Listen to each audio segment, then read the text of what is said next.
How will the 2025 Australian Open be remembered? For me, it'll be remembered as the year that the mask finally came off and the tennis world exposed what it really thought of its fans. Um, the tennis world being the players and the organisers and the network. It was really a horrible tournament from start to finish. The quality of matches was low. The controversy was high. Um, and I think the synergy between audience and players and broadcasters was horrible. It was like we're running this event purely to make money at this point. There's no celebration of this as an event. It's just every actor trying to make as much as they can from it and get out. I think it started off in week one with Danielle Collins.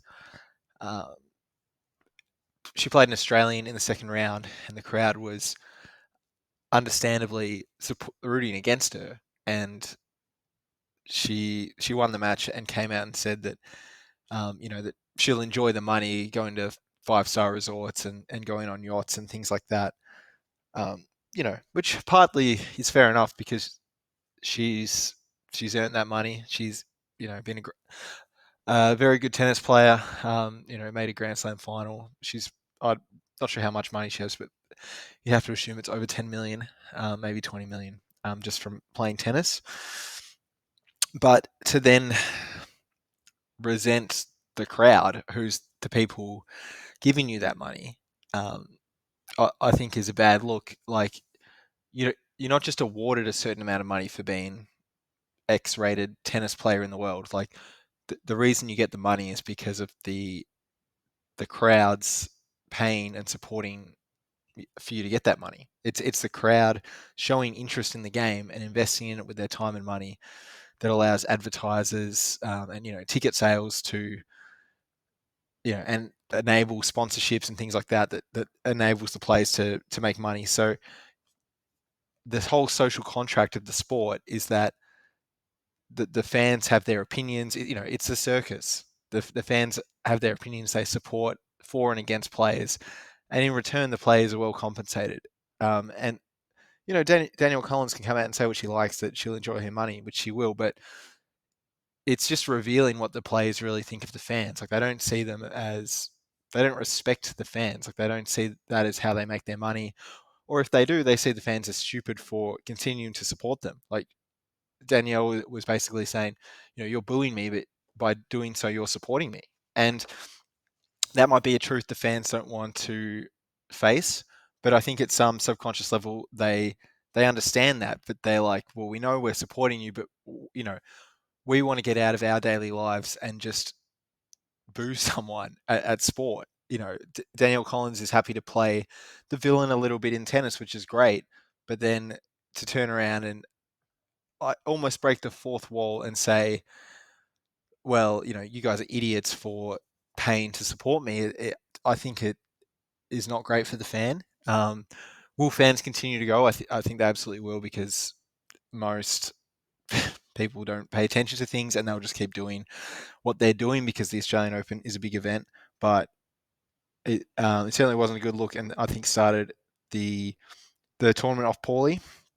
Next, we had Tony Jones with his ridiculous mocking of Novak Djokovic, and then a very half-hearted apology, I'm sorry if you're offended, which basically translates to not sorry at all, after Djokovic demanded that he apologise, and I'm sure the network would have tapped him on the shoulder and asked him to do it so that because Djokovic is obviously going to go deep into the tournament, so they can't have him not engaging. Djokovic got a lot of support during this, I think rightfully so, but then to turn around and quit in the semi-final after one set was not great. Um, yes, as Zverev says, he has given a lot to the sport, but I think he's been fairly compensated, having earned over $180 million in prize money alone. So, yes, he's given his life to the sport, but 99.9% of people on Earth give their lives, or a large portion of their lives, to work, and get effectively nothing in return when you think of cost of living and expenses. Like it's they just get enough money to live. Djokovic has built an empire with what he's done, which again he's deserved because he has been the greatest tennis player of all time.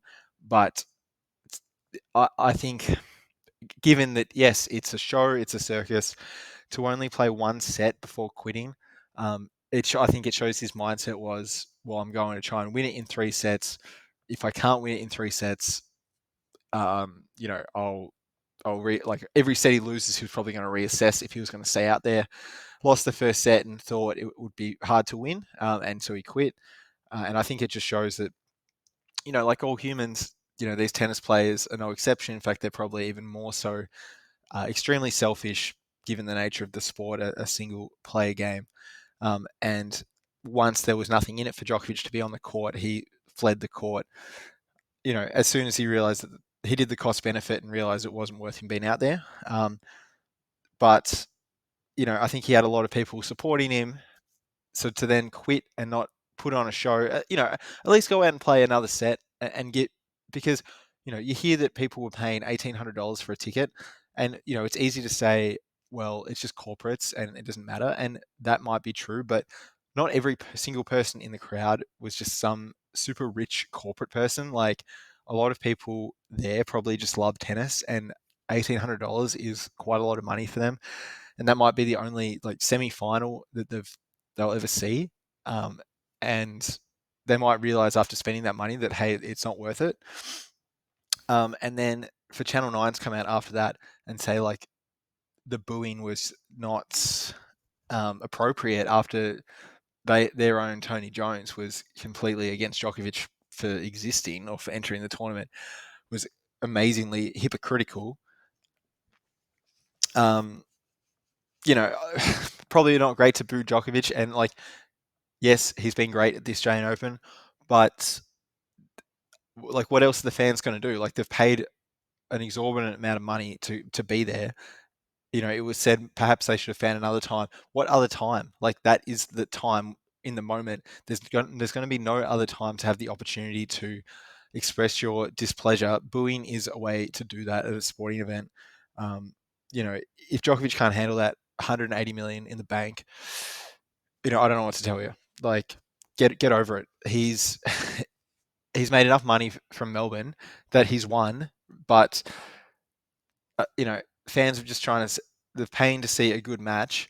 They don't really care about what's happened in the past. They're paying all their money today to see that, and they didn't get to see a good match, and they were disappointed. And that's the end of it. They'll go home and reassess, hopefully, how they're going to invest their money in these things in the future. But I don't think you can blame people for being disappointed with the quality of the tournament. It's almost like, just pay us. Like Zverev said, well, I understand people have paid their tickets. We'll give them a refund, or give them 2/3 of a refund at least, which obviously won't happen. So it's like, yeah, you may be able to understand, but if like Zverev, $50 million in prize money, how could he possibly understand? Like, it's just not his reality. So that was terrible.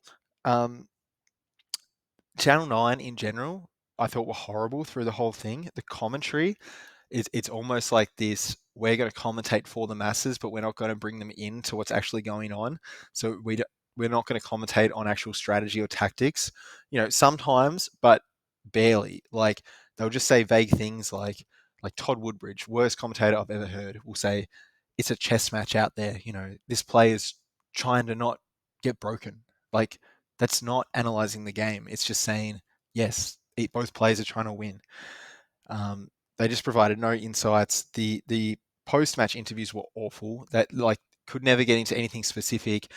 I saw one with Madison Keys, who was a star, but there was nothing in the interview. It was just, she was behind in one of her matches, and I think Casey Dellacqua asked her like what she needed to do, and she said that she was getting pushed around the court and she wanted to do that to her opponent, and all Casey Dellacqua could respond with was, yes, you raise the intensity. Like, it's just generic, non-specific stuff. It doesn't bring the fan close to what's going on the court.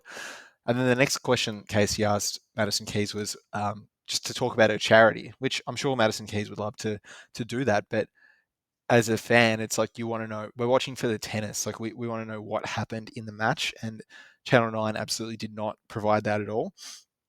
One other example was the cross promotions Channel 9 did.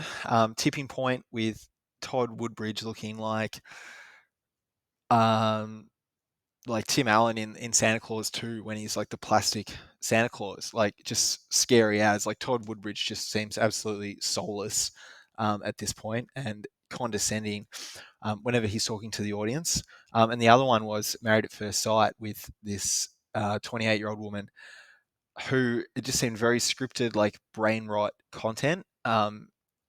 Just horrible, just I guess part of the mainstream media's attempt to dumb down society. And they'd show these ads during the match. So like during the ad breaks, I would always mute, but during the match, it would have this between games. If the players are they played two games at each end before swapping. So if they played one game at that end, then there'd be this like interim ad for Married at First Sight, and then there'd be this awkward transition where the commentators would try and relate it to the tennis. Just disgusting. Um, all of this stuff is just brings Channel 9 down, and you have to almost watch in spite of what they do. Like they just make it. This should be one of the great sporting events of the year, and it's just very hard to engage with it when they're just treating you like a complete moron for even being involved. Um, Look, in the men's, yeah, quality matches was poor. The Djokovic Alcaraz match would have been the highlight. Um, that was great. Djokovic, look, when he wins matches like that, it's incredible. Like he does show a lot of passion and intelligence for the game. And I think that moment where he was, I guess, embraced Andy Murray. Look, that it was pretty impressive. Like Djokovic leaving no stone unturned in his efforts to continue his unstoppable greatness. But after that, from the semi-finals to the final, out of a possible 15 sets, only 7 sets were played. Both semi-finals were unmemorable. You know, Ben Shelton didn't play great, but look, you have to give credit to him for calling out the broadcasting, the Channel 9, the post-match interviews, and I guess that their attempts to be overly familiar with the players, and it ends up being quite offensive to both players and fans. So good on Ben for calling that out. The final, very one-sided from the men's. Not very interesting at all. Pretty predictable that Sinner was going to win in 3 sets. And then we arrive at the moment where Zverev is accepting his runner-ups trophy, and this woman in the crowd just starts screaming out that Australia believes, you know, the women that accused Zverev of DV. And look, I think Zverev, you know, yes, we don't know the full details, but he has not done his best to, I guess, defend against these claims. Like he came out today, the day after the final, and said, "Well, nothing's happened for 9 months," which would kind of insinuate that something has happened before the 9 months and that he is guilty. But he seems incapable of accepting that guilt. So look, I think that woman was correct to call him out, and I think that's what the tennis and Zverev himself get for not addressing this and continuing to act like it's business as usual, and that the audience is stupid. That deserves to get called out at times. Now, look, I think you know it's interesting to see like that woman, like while she was probably right, is sort of acting in her own best interests as a woman to say like believe all women, which is like you know a catchphrase from 5-10 years ago. That obviously makes no sense. Like you can't just believe someone 100% of the time for 100% of the things they say.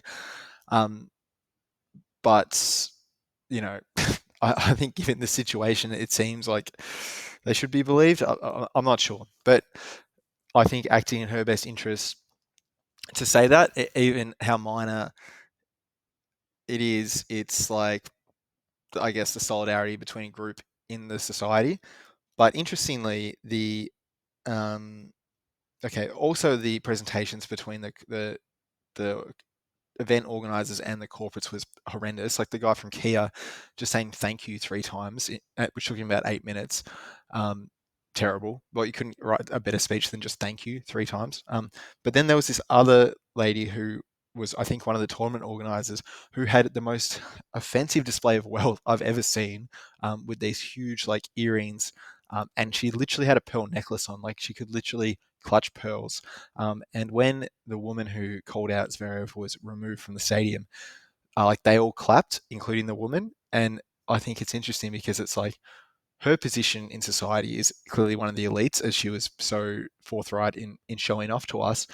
And she's not on that bandwagon of women protecting women. She's on the bandwagon of elites protecting elites because that's in her best interest. Like, what's in it for her? It's the same theme as what's in it for Djokovic. Like, why does he walk off the court when he can't win? What's in it for Tony Jones having to apologize so he can keep his job? What's in it for this lady to support the women coming forward against Zverev? Nothing. So she doesn't. She looks after her own, and she claps when that woman's removed. I think that says a lot. But anyway, good on Zverev for getting booed. Sinner, again, look, I generally like Sinner, but is he a tainted champion? There's this doping case coming up.